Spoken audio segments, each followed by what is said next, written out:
The Yuba County Five were a group of young men from Yuba County, California, United States, each with mild intellectual disabilities or psychiatric conditions, who were reported missing after attending a college basketball game at California State University, Chico, also known as Chico State, on the night of February 24, 1978. Four of them: Bill Sterling, 29, Jack Hewitt, 24, Ted Weiher, 32, and Jack Madruga, 30, were later found dead. The fifth, Gary Mathias, 25, has never been found. Several days after their disappearance, Madruga's car, a 1969 Mercury Montego in which the group had driven to Chico, was found abandoned in a remote area of Plumas National Forest, on a high mountain dirt road that was far out of their way back to Yuba County. Investigators could not determine why the car was abandoned, as it was in good working order and could easily have been pushed out of the snowpack it was in at that time. No trace of the men was found. In June 1978, 4 of the men's bodies were discovered after the snow had melted. Ted Weiher was found inside a United States Forest Service (USFS) trailer some 20 miles north of the abandoned car. Only bones were left of Jack Madruga, Bill Sterling, and Jackie Hewitt as a result of scavenging animals. Weiher had apparently lived for as long as 3 months after the men were last seen, starving to death despite an ample supply of food and heating materials in and near the trailer. Weiher was missing his shoes. Investigators found Mathias' own shoes in the USFS trailer, suggesting Mathias also survived for some time beyond the group's last sighting. A local man later came forward, claiming that he had spent the same night in his own car a short distance away from where the Mercury was found. The witness told police that he had seen and heard people around his car that night, and twice called for help, only for them to grow silent and turn off their flashlights. This, and the considerable distance from the car to where the bodies were found, has led to suspicions of foul play. While he was stationed in West Germany as part of his United States Army service in the early 1970s, Gary Mathias, a resident of Marysville, California, developed drug problems. This eventually led to him being diagnosed with schizophrenia and being given a psychiatric discharge. Mathias returned to his parents' home in Marysville and began treatment at a local mental hospital. While it had been difficult at first, he was nearly arrested for assault twice and often experienced psychotic episodes that landed him in a local Veterans Administration hospital. By 1978, he was being treated on an outpatient basis with trifluoperazine and benzatropine, and was considered by his physicians to be one of our sterling success cases. Mathias supplemented his Army disability pay by working in his stepfather's gardening business. Off the job, outside of his family, he was close friends with 4 men who either had intellectual disabilities, Weiher and Hewitt, or were informally considered slow learners, Sterling and Madruga, the latter also an Army veteran. The men lived in Yuba City and nearby Marysville like Mathias. Each man lived with his parents, all of whom referred to them collectively as the boys. The men's favorite leisure activity was sports. Their families said that when the 5 of them got together, it was usually to play a game or to watch one. They played basketball together on a team called the Gateway Gators, a team supported by a local program for people with disabilities. On February 25th, the Gators were due to play their first game in a week-long tournament sponsored by the Special Olympics, for which the winners would get a free week in Los Angeles.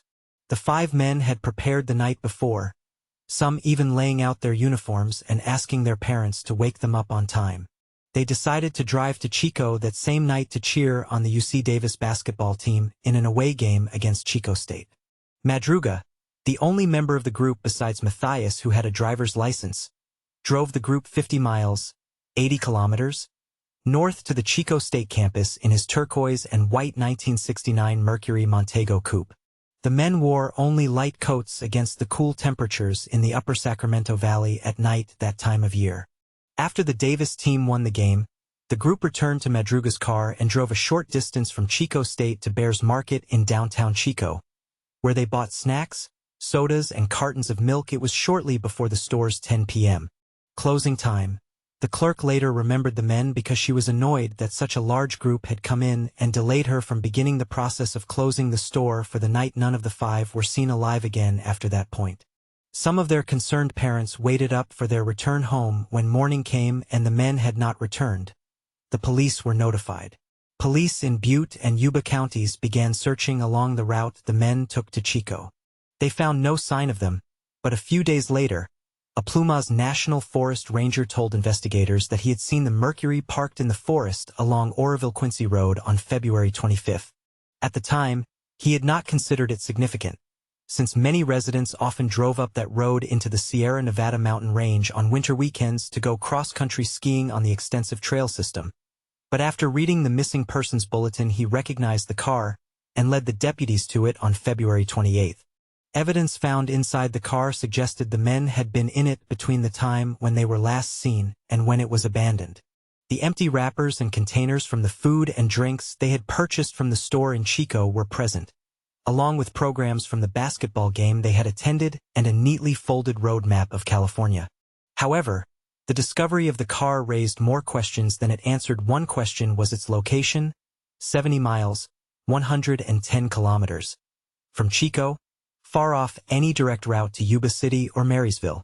None of the men's families could speculate as to why they might have driven up a long and winding dirt road on a winter night deep into a high-elevation remote forest, without any extra clothing.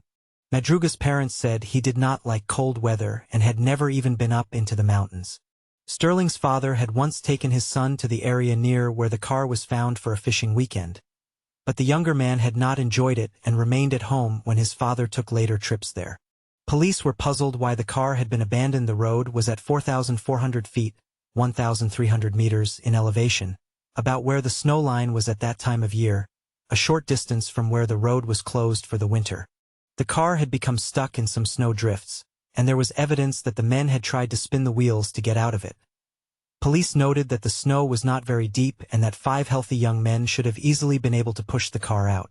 The car keys were not present, suggesting at first that the car had been abandoned because it might not have been operating properly, with the intention of returning later with help. When police hot-wired the car, the engine started immediately and the fuel gauge indicated the tank was 1/4 full of gasoline. The mystery deepened after police towed the car back to the station for a more thorough examination. The Mercury's undercarriage had no dents, gouges, or even mud scrapes, not even on its low-hanging muffler, despite having been driven a long distance up a mountain road with many bumps, ruts, and potholes. Either the driver had been extremely careful or it was someone familiar with the road, a familiarity Madruga was not known to have. His family said that Madruga would not have let someone else drive the car. The car was unlocked and had a window rolled down when it was found. Madruga's family indicated it was unlike him to leave the car, so unsecured efforts to search the vicinity were hampered by a severe snowstorm that day. 2 days later, after searchers and snowcats nearly became lost themselves, further search efforts were called off due to continuing bad weather. Other than the car, no trace of the men was found. In response to local media coverage of the case, police received several reports of some or all of the men being sighted after they had left Chico, including some reports of them being seen elsewhere in California or the country. Most of the reports were easily dismissed, but 2 of the sightings stood out. Joseph Shans of Sacramento told police he inadvertently wound up spending the night of February 24-25 near where the Montego was found. He had driven up there, where he had a cabin, to check the snowpack in advance of a weekend ski trip with his family at 5:30 p.m. About 150 feet, 46 meters, up the road, Shans, too, had gotten stuck in the snow. In the process of trying to free it, he realized he was beginning to experience the early symptoms of a heart attack and went back in, keeping the engine running to provide heat. 6 hours later, lying in the car and experiencing severe pain, Sean saw headlights coming up behind him. Looking out, he saw a car parked behind him, headlights on, with a group of people around it, one of whom seemed to him to be a woman holding a baby. He called to the party for help, but they stopped talking and switched their headlights off. Later, he saw more lights from behind him, this time flashlights, that also went out when he called to them after that. Sean said at first, he recalled a pickup truck parking 20 feet, 6 meters behind him briefly, and then continuing on down the road. Later, he clarified to police that he could not be sure of that, since at the time he was almost delirious from pain. After Sean's car ran out of fuel in the early morning hours, his pain subsided enough for him to walk 8 miles, 13 kilometers, down the road to a lodge, where the manager drove him home, passing the abandoned Montego at the place from where he had recalled hearing the voices originate. Doctors later confirmed that he had, indeed, experienced a mild heart attack. Wyher's mother said ignoring someone's pleas for help was not like her son, if indeed he had been present. She recalled how he and Sterling had helped someone they knew get to the hospital after overdosing on Valium. The other notable report was from a woman who worked at a store in the small town of Brownsville, 30 miles, 48 kilometers, from where the car had been abandoned, which they would have reached had they continued down the road. On March 3rd, the woman, who saw flyers that had been distributed with the men's pictures and information about the $1,215, $5,900 in 2024, reward the families had put up, told deputies that 4 of them had stopped at the store in a red pickup truck the day after the disappearance. The store owner corroborated her account. The woman said she immediately realized that the men were not from the area because of their big eyes and facial expressions. 2 of the men, whom she identified as Hewitt and Sterling, were in a telephone booth outside the store, while the other 2 went inside. The police said she was a credible witness, and they took her account seriously. Additional details came from the store owner, who told investigators that men whom he believed to be Wyher and Hewitt came in and bought burritos, chocolate milk, and soft drinks. Wyher's brother told the Los Angeles Times that while driving to Brownsville in a different car in apparent ignorance of the basketball game seemed completely out of character for them. The owner's description of the 2 men's behavior seemed consistent with them, as Wyher would eat anything he could get his hands on, and was often accompanied by Hewitt more than any of the other 4. Hewitt's brother said Jack hated using telephones to the point that he would answer calls for Jack whenever he received any from the other men in the group.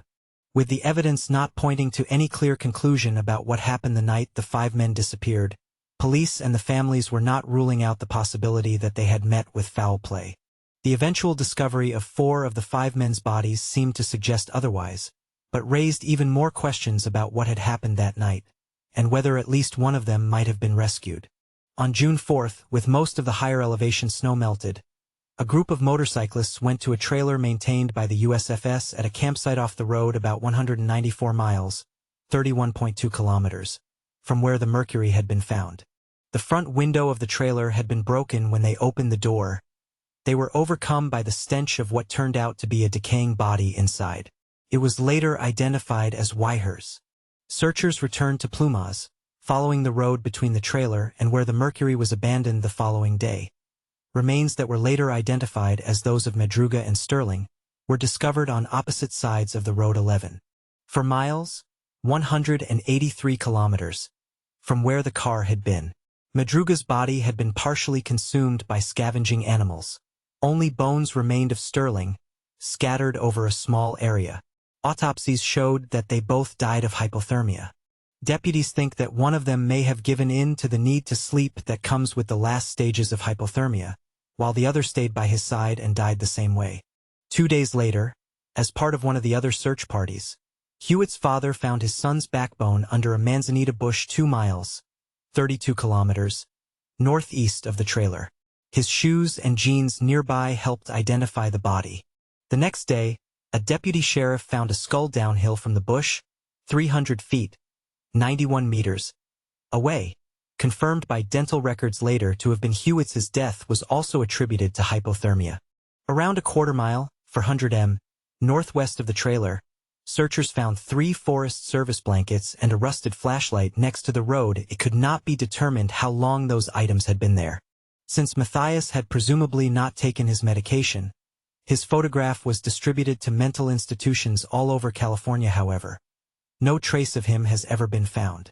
Wyher's body, wrapped in 8 sheets including the head, was found on a bed. Inside the trailer, the autopsy showed that he had died of a combination of starvation and hypothermia. Wyher had lost nearly half his 200 pounds, 91 kilograms. The growth of his beard suggested he had lived slightly more than 3 months from when he had last shaved. His feet were badly frostbitten, almost gangrenous. On a table next to the bed were some of Wyher's personal effects, including his wallet with cash, a nickel ring with Ted engraved on it, and a gold necklace he also wore. Also on the table was a gold watch, missing its crystal, which Wyher's family said was not his, and a partially melted candle. He was wearing a velour shirt and lightweight pants, but his shoes could not be found. Most puzzling to the investigators was how Wyher had come to his fate. The trailer's fireplace had not been used, despite an ample supply of matches and paperback novels to use as kindling. Heavy forestry clothing, which could have kept the men warm, also remained where it had been stored. A dozen C-ration cans from a storage shed outside had been opened and their contents consumed, but a locker in the same shed that held an even greater assortment of dehydrated foods, enough to keep all 5 men fed for a year if necessary, had not even been opened. Similarly, another shed nearby held a butane tank with a valve that, had it been opened, would have fed the trailer's heating system. Wyher's family said that he lacked common sense as a result of his cognitive disability. For example, he often asked why it was necessary to stop at a stop sign, and one night had to be dragged out of bed while the ceiling of his bedroom was burning in a house fire, because he was afraid he would miss his job if he didn't get ample sleep.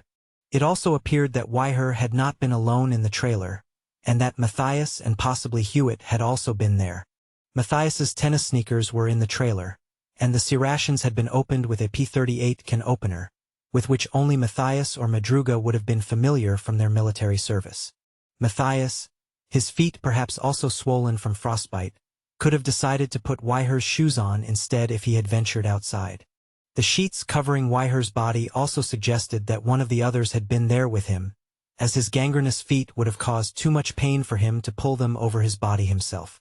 After it was determined that 4 of the 5 men had died in the Sierras, investigators still had no explanation as to why the men were there, although they learned that Matthias had friends in the small town of Forbestown, and police believed it was possible that, in an attempt to visit them on the way back home, the men may have taken a wrong turn near Oroville that put them on the mountain road. For whatever reason, the men had left the Mercury. Instead of going back the way they came, where they had passed the lodge that Shans later returned to, they chose to continue along the road in the direction they were originally headed.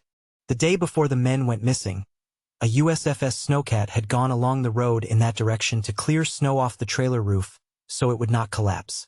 It was possible, police believed, that the group had decided to follow the tracks it left, through snowdrifts 46 feet (121.8 meters) high to wherever they led, in the belief that shelter was not too far away. Most likely, Madruga and Sterling died of hypothermia about halfway through the long walk to the trailer, and Hewitt soon after. It is assumed that once they found the trailer, the other 2 broke the window to enter. Since it was locked, they may have feared arrest for burglary or theft if they used anything they found there. After Wyher died, or after Matthias thought he had died, he may have decided to try to get back to civilization by different ways, such as walking overland.